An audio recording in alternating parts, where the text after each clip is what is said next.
আজকের দিনে দাঁড়িয়ে কিন্তু ইন্টারনেট কিন্তু অনেকটা দূর কিন্তু এগিয়ে গেছে। আজকে প্রতিটা রাষ্ট্র কিন্তু ইন্টারনেটের মাধ্যমে কিন্তু তাদের কমিউনিকেশন কিন্তু বিল্ড করছে।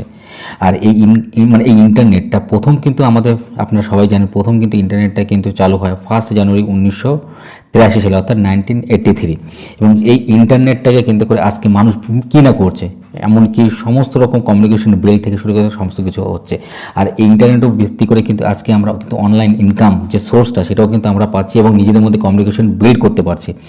আর এই ইনকাম অফ সোর্সের মধ্যে, মানে ইন্টারনেটের মাধ্যমে যেসব ইনকাম অফ সোর্স আমরা খুঁজে পাই, তার মধ্যে হচ্ছে অ্যাফিলিয়েট মার্কেটিং আছে, তারপর কন্টেন্ট ক্রিয়েশন আছে, তারপর ফ্রিল্যান্সার আছে, তারপর আরও আছে, তো যে ব্লগিং আছে, সমস্ত কিছু কিন্তু এই প্ল্যাটফর্মে কিন্তু আছে, মানে ইন্টারনেটের মাধ্যমে সম্ভব। আর এই ইন্টারনেটটা আরও আরও 50 বছর কত দূর এগোবে তা জানা নেই, কিন্তু একটা কথা আমরা এটা ভালো করে বলতে পারবো যে এটাতে আমাদের ইন্টারনেট যত আমরা, আমাদের টেকনোলজি যত আমরা বাড়াতে পারবো, ততই কিন্তু আমাদের কিন্তু উন্নতি কিন্তু ততটাই কিন্তু এগোতে থাকবে।